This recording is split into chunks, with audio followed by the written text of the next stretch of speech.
Shout out everybody! Boom boom! Ayun mga ka-59, welcome back ulit sa aking channel. Mga mom, mga sir, saan mang dako ng mundo kayo naroon, saludo po ko sa inyo. Welcome back mga ka-59. At ngayon naalala nyo ba yung aking in-upload na video nakaraan na itong si SM ay umakyat sa live noon ni Ma'am Shi Marie noong kasagsagan ng mga pagdidepensa dito kay Dave o kabanguhan ng pangalan ng batang kargador. Eto mga ka-59, hindi ko pa nabibigyan ng reaction, although ang iba dito ay nabigyan ko na ng reaction sa mga previous videos ko, ay bibigyan natin pansin. Ang lahat ng mga sinabi niya rito is ikukumpara natin sa mga sinasabi niya ngayon. Kung gaano siya kadrama noon, ay ganoon din siya kadrama ngayon. Kumbaga mga ka-59, ibabalik lang natin yung mga binitawan niyang salita noon na lahat yun ngayon ay kinakain niya. Uulitin ko, lahat ng mga sinabi mo noon, lahat yun ay kinain mo na. Hindi ka ba nandidiri sa ginagawa mo ngayon? Bago tayo magpunta doon mga ka-59, no? Hindi ka ba nandidiri sa mga ipinapakita mo ngayon? Para lamang sinasabi mo na meron kang sapak sa utak. Naturingan ka pa ng mga graduate ng psychology, sabi mo, di ba? Hindi kaya kailangan mo ng psychiatrist?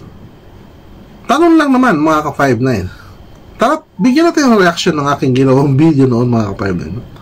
Nag-ano sila sa comments nila kasi sabi ko kay Ma'am Shi nga, yung mga bad comments kahit papaano, sige, okay lang, pero kunin mo yung pangalan kasi pangit din yung below the belt yung tira nila na.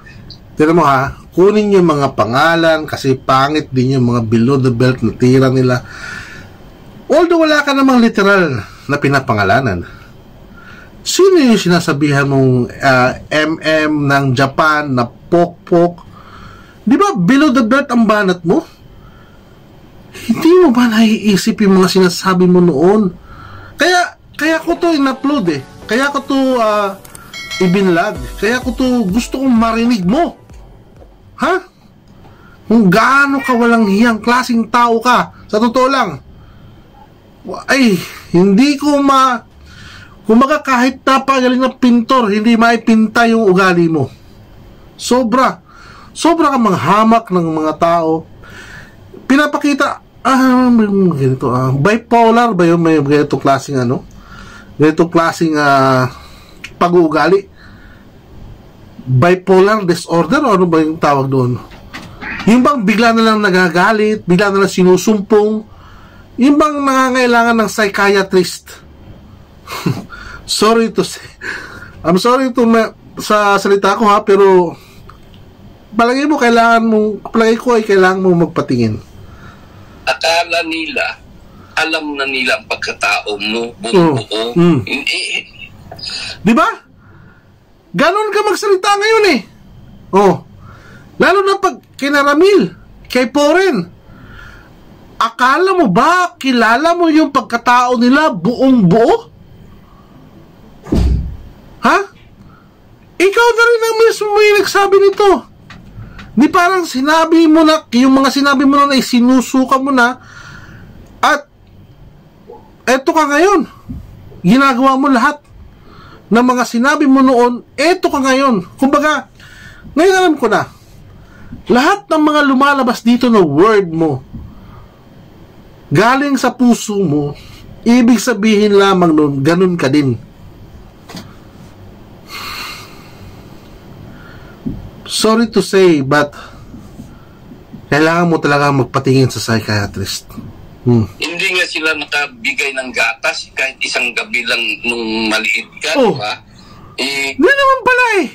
Bakit kailangan mong manghamak ng tao ng ganyan? Nagbigay ka ba ng gatas nung mga maliliit pa sila? Ibabalik ko sa iyo ito. Sinabi mo ito noon, ikaw yan, no? Boses na boses, ikaw yan. Itong mga taong hinahamak mo ngayon, itong mga taong binabanatan mo ngayon, nagbigay ka ba ng gatas nung maliit pa sila? Ikaw mismo ang dapat sumagot sa tanong mo na to. Bihira ka naman, oh. Tapos kung makasulat ng sama-sama, akala mo talaga nanggagaling ka sa kanilang sinapupunan talaga. Oh, di ba? Ikaw ulit yun. Kung makapagsalita ka ang sama-sama, galing ba sa... Ikaw ba nagluwal sa mga to? Uulitin ko sa'yo, SM, yung pinagkakatiwalaan mo dyan,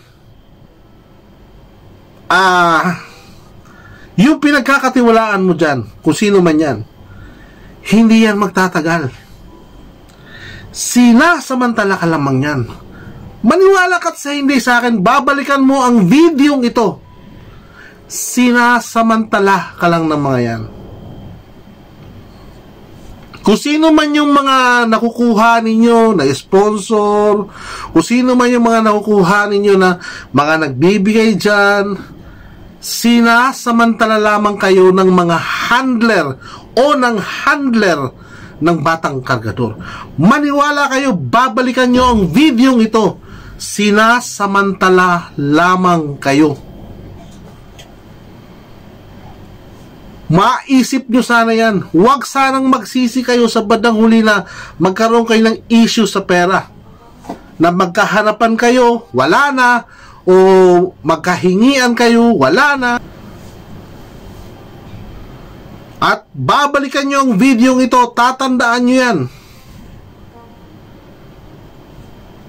Kayo naman, nagpapagamit. Sa mga pagyayaring yon, o matagal nang nakalipas, ilang buwan na ba? 2 buwan na ba? Pero, ngayon, malalaman ninyo, ginagamit lamang kayo. No? Tungkol kay Nanay Apple. At saka, kasi may nag-text sa akin, sinabihan ba naman ako na, naku, nagagalit ka tauhan ka sinasahuran ganyan kasi sinasahuran ganyan kasi kilala ko lahat ng tauhan ko. Ibet na pangalan nagagalit daw ako pero meron na tauhan ko raw si Ibet. Sabi ko hindi, kahit kailan hindi. Ito forward natin. Ko si mas maganda kahit hindi mo kasalanan magpapasko, sige reconcile na lang para patong-patong. Tapos sabi ko, sinong nanay nito? Bigyan natin reaction to. Napakawalang puso naman ang nanay nito na di ba? Ganyan ka no? Napakawalang puso naman ng nanay nito. O ngayon, walang ibang hangadang bata. Walang ibang hangadang mahal namin. Mabuo lang ang kanyang pamilya. Ay samantalang noon, galit na galit ka sa nanay nito. At I am sure, very very sure, up to now, galit ka. Kaya lang, wala kang may ibang maipakitang option para ipamukha sa mga sumusuporta sa pinagmamalaki mong kargador na nagsasabing buo at natupad yung kanyang pangarap na buo na happy family. If I am not mistaken, hindi ko lang mahanap yung video na hindi mapatawad ni Kargador yung kanyang nanay. Hindi ko lang mahanap ang video pero sinabi niya yun. And then ikaw ngayon nandyan. Ano ka? Ikaw ngayon yung tumatayong takapagsalita ng mga to? Magsisisi ka bandang huli, Brad. Maniwala ka sa akin. Pagsisisihan mo ang ginawa mo yan. Iyaan niya yung ganyang kaliit na bata tapos ganun napakasakit para sa akin na makita yung ganyang eksena. Diba? Akala ko sa pelikula yan Hindi totoo pala. Ngayon na unti-unti nang naabot ni Kuya, yung yung mga pangarap niya sa buhay. Sariling Yes! Unti-unti naabot ni Kuya ang pangarap niya sa buhay noon. Pero ngayon, sa ginawa ninyo, hindi niya maaabot yung pangarap niya. Muli, disclaimer, humihingi ako ng paumanhin sa mga sinasabi kong salita. Pero yan po ang totoo. Matagal na ang 1 taon. Uulitin ko na naman sa mga videos ko, nabanggit ko na to. Matagal na ang 1 taon na yung pinakamamahal ninyong kargador na yan ay hindi magtatagumpay. Bakit? Kasi naman, sunod sa luho. Lahat ng hingin, bigay. Walang kontrol. Gamit dito kung anong gusto mong gawin. Sabi mo nga, malaya na. Malaya na siya sa pinanggalingan niya. Dahil sa laya nyo na ibinigay sa kanya, hindi nyo naisip na yan ang lalong magpapahamak sa kanya. Dahil sa binigay ninyong free will sa kanya, sana man lang naisip ninyo na wag sanang mapahamak ang pinakamamahal ninyong kargador. Dahil kaya lamang siya nalilimitahan doon sa bahay ng mga manalastas dahil dinidisiplina nila ang bata at gusto nilang mag-focus sa pag-aaral. Huwag niyong pagsisihan ang ginawa ninyong layang iyan. Huwag na huwag niyong pagsisisihan dahil yan ang ginusto ninyo. Sabi ko, matagal na ang 1 taon. Ngayon, naka2 buwan na simula ng issue. 10 months na lang. Hindi aabot ng 10 months. Magkakawindang-windang kayo dyan sa grupo ninyo, magkakaaway-away kayo. Ano ang magiging dahilan? Pera. Kaya dahil yan ang mga mindset ninyo, mga walang kwenta. Yang maghahatak niya pababa. Bakit ganun? Tanong ko lang sa iyo, Nanay Apple. Di ba? Sinabi mo yan sa video na ilang beses mo tanggalin si Kuya Dave sa iyong sinapupunan. Anong klase nga? Anong klase, di ba? Pero ngayon, nag-vlog lang si Ma'am Shimari na nanglilimos na yung Nanay Apple. Aba, kung ano-anong pinagsasabi mo sa wall mo. Ikaw ba talaga yan? O yung kakambal mong siraulo? Ikaw ba talaga yan? O yung kakambal mong walang pag-iisip na ginagamit? May kakambal pala tong taon to. Isang matino at isang siraulo. Yung nagpo-post sa kanyang Facebook page, yun yung kakambal niyang siraulo. At yung nagsasalita dito, eto yung kakambal niya na akala mo kung sinong magaling. Ina ka. Anong klaseng ina ka? Nanay Apple, kung ako ang... Anong klaseng ina ka, pero ngayon tinawag ninyo para doon sa birthday niya nung nakaraan? Come on! Saan ba nanggagaling ang mga desisyon mo? Saan ba nanggagaling ang mga pinaggagawa mo sa buhay mo? Ako, talagang ewan ko lang. Talaga. Hindi ko ma-atip. Nanay Apple, kung ako ang anak ko, talagang ewan ko lang. Alam mo, relate dito si SM mga ka-59.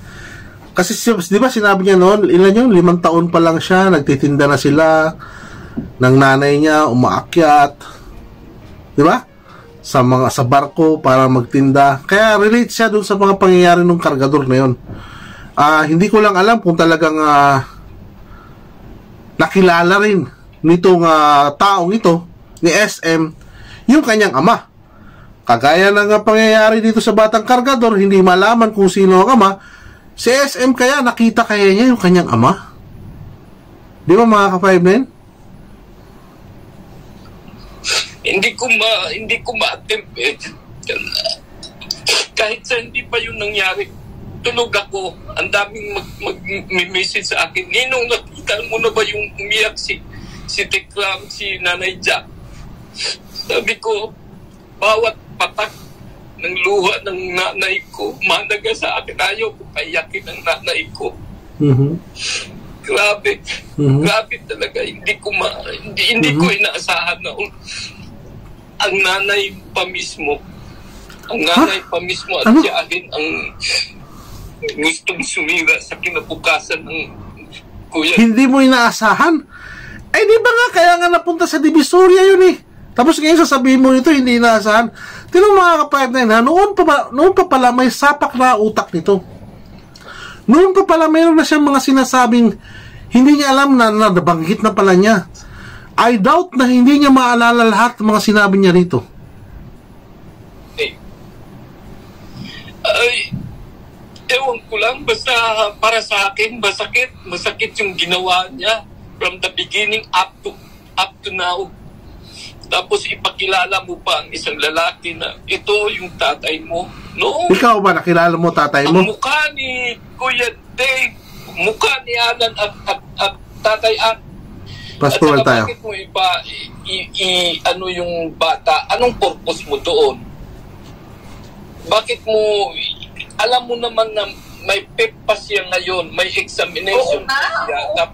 Ay, gusto kong talaga doon pa, gusto ko talagang magsalita. Pero naghahanap ako ng paraan. Ito nang pala talaga ang paraan na masabi ko lahat. So mga ka-5-9, kaya pala ito, merong fake account yata yun eh, na nag-message na nasa live ni Ma'am si Marie. Brad, gusto mo na ba umakyat ulit sa live ni Ma'am si Marie at magsalita? Ha? Ewan ko kung anong klaseng tao ka.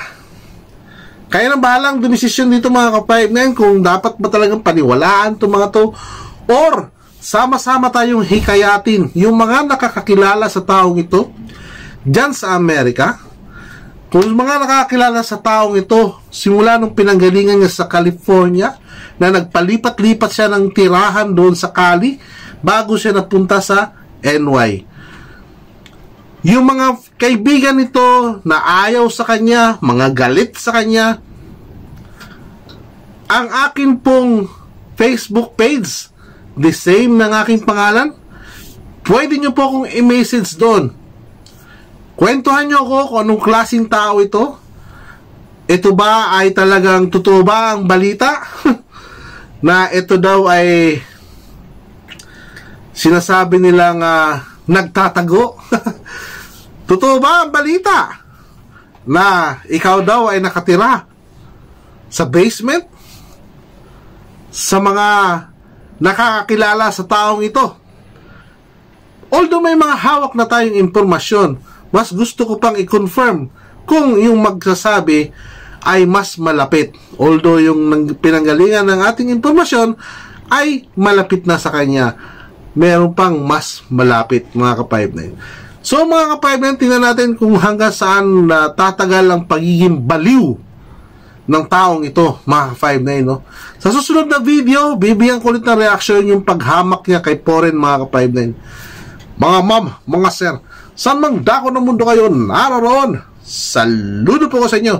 Ingat tayo mga ka-5-9 at huwag kakalimutan na magpasalamat sa araw-araw na buhay na ibinibigay ng dakilang lumikha. Maraming salamat po. Boom boom!